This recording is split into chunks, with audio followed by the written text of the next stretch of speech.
and welcome back to the channel. I'm Tasha. This is Tasha Pivots, where we talk about all things mamahood and homeschool and how I'm pivoting through this journey.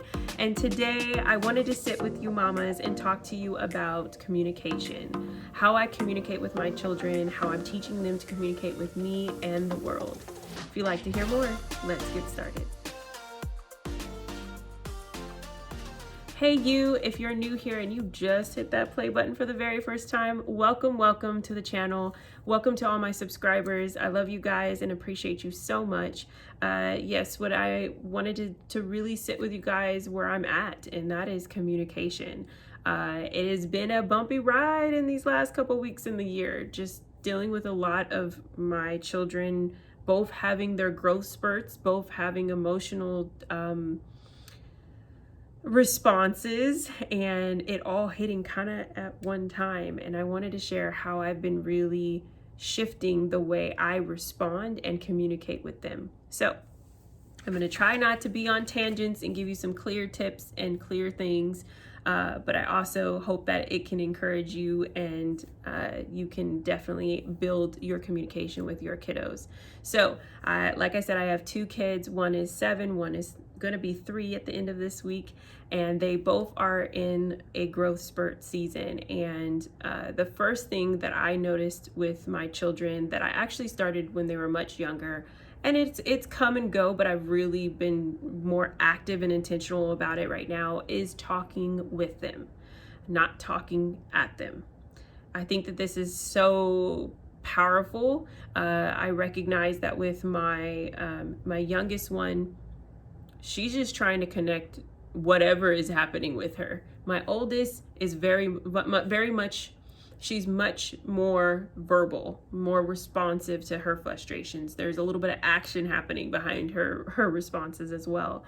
And of course, the natural reaction for me is to cock my neck and say, "What is your problem? Fix it." But that is a learned behavior for me, and I had to remember what it was like to be her, and to remember that telling me to fix it, or telling a 7-year-old to fix something that they don't even understand what's happening to them and why they feel the way they feel, is just wrong. So it's not about her fixing it, it's about us fixing it together, us working through it. And recognizing maybe there isn't a fix it to it. It is just, we're going to work through this through communicating with one another. And so starting with talking with her is me sitting with her and saying, "What's going on? How are we getting to this space?" And you can speak. And so even at their early ages, I remember I only did baby voice when my babies were babies. And when they hit about toddler age, like 2.5, 3, I talk to them quite similar to how I talk to y'all.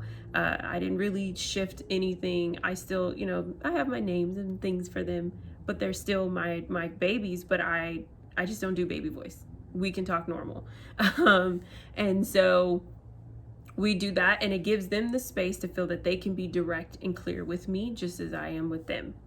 And so that's my first tip. The second one I have is meeting my children where they're at. That is huge for me because, like I said, with these bumps we've been kind of going through this last couple of weeks, my oldest has been in a spiral method. She will get mad about one particular thing, which I believe is the root of what she's upset about, and then it'll be a whole bunch of other things that she didn't got upset about. So now we're just like, everything is a problem. And at first I was like, what in the world is happening? But I recognized I needed to meet her where she's at. What is causing it? And kind of even having to do a play-by-play for myself to be like, where did this start? And then find where that starts at, and then let's attack that first. Then we can figure out all the rest of it. And so I've actually been reading a book that I shared with you guys in my January reads, Mama Reads. You can check out that video after this one. And one of the main ones that I told you guys I was going to be reading and just getting deep into is The Whole Brain Child, which is the 12 revolutionary strategies to nurture your child's developing mind. And please go pick this up. book plug. Yes, please, please, please, please, please go pick it up. It is fundamental, and I probably need to read it again in February. Because, man, the tools in which we have access to like help us through this navigation, like, no, there isn't a rule book when you have a child, but there is resources, and this is one of them. I love this part of, like, when I'm saying I meet them where they're at. I learned in this, one of the strategies was like, don't deny and dismiss what they're feeling and how they're feeling. And I was like, wow. And so it is so true. It's like when my child's having a moment, I meet her where she's at, and I don't automatically say, you need to stop and we need to move on. I'm like, what is happening? Let's find out. Let's work through this. And sometimes they don't want to sit and talk. They don't want to sit and talk. They don't want to be lectured to. They don't want to share how they feel. And mine can be a stuffer. My oldest likes to stuff things, and then she'll blow up. And I'm like, I recognize that instantly. Let's work on this. Let's grow through this. And so, excuse the siren. I like to just meet them where they're at and say, okay, hey, I'm here. I'm here to listen. What's going on? And then sometimes I'll get nothing, and automatically they just don't want to talk about it. So then number 3 comes around, and I call them diversions. I'll come up with a snazzy topic or title for that later, but I call it like a diversion method for me. This happened actually last week, and give you guys a full little thing. My daughter was in a spiral method. She was really upset about the fact that mommy was going away on a trip. And that it was almost like somebody's taking her mother away, even though I was only going to be gone for a couple days. But I don't leave very often, so that was a struggling time for her. And so then everything became an issue, everything. And she was emotional, she was frustrated, a lot of things. And no matter how much I tried to get her to just, okay, I see why you're upset. Oh my word, y'all, with these sirens. If you're still with me, I appreciate you. I said, you know what? Let's play a game of Uno. I needed to shift her mind a little bit. I needed her to calm down because she wasn't ready to talk. And so with that, doing this diversion method, we got through half the game. She was already she's starting to come out of it. She's a little competitive when it comes to this game, so that's what I knew about it. So I was like, we're gonna do this and let you, do your thing. And then as we were slowly getting towards the end and I could tell that she has come back down, I said, what's going on? Like, truly, what has got you so upset? I mean, I know that I'm getting ready to go and I'm going to be leaving, and I know that bothers you, but I said, now it's seeping out in your character, and now you're just being, you're not being kind to everybody. Like, now you're just being mean to your little sister. You're being mean to mommy and daddy. And so she was able to just recognize that, like, one, I'm still mommy. I didn't forget how you felt. I didn't deny how you're feeling. I'm not dismissing how you're feeling, but I'm meeting you where you're at. And so I use those two together, and it really has helped, and it helped her to see that. Another thing is with my toddlers, I only have one. My toddler, I really like to embrace her sometimes. That's the way I communicate with her. She can get really upset, and she's at that stage, like I said, she's got a world of emotion, y'all, but she don't know where it's supposed to go. She don't know what is causing it, so it just comes out in a big seeping, sobbing and crying.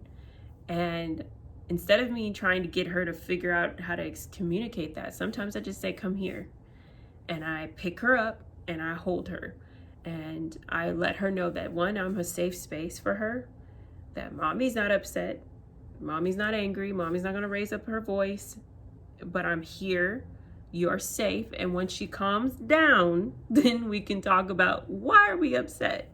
And I even do that with my oldest. She still needs to be embraced. She still needs to know that mommy's here, and I'm still mommy, I'm not mom yet, I'm still mommy. And so just teaching them that, like, being compassionate, being considerate of how they're feeling, and not removing or feeling like I need to put a band-aid on things so quickly just because it'll make things better, but that I am here to just hear them. And even if I don't necessarily agree with their actions, still giving them a floor to speak is important to me, because I want to teach them to do the same for other people. Even if you don't agree with what other person decided, that they still have a floor to be able to say and speak. I never want them to feel like their voice is being taken away. And so that has been important for me and my husband to really just be like, they have voices too, they are humans too. And that whole saying that we teach our kids of treat each other the way we want to be treated, we have to do it ourselves. And so that's what I've been doing. I've been just hitting the pavement with being present and being intentional about communicating with them about if there's something that bothers me, being clear of why it's bothering me, or why I'm not okay with that decision, and recognizing this honoring system too. I think honoring and communication are key. Through communication comes honor. And yeah, so I hope you guys enjoyed this video. If you like any more things on this type of subject, or you have some thoughts and even things that you've done with your children when it comes to developing a really healthy communication with your children, please put that in the comments below. I'd love to read it.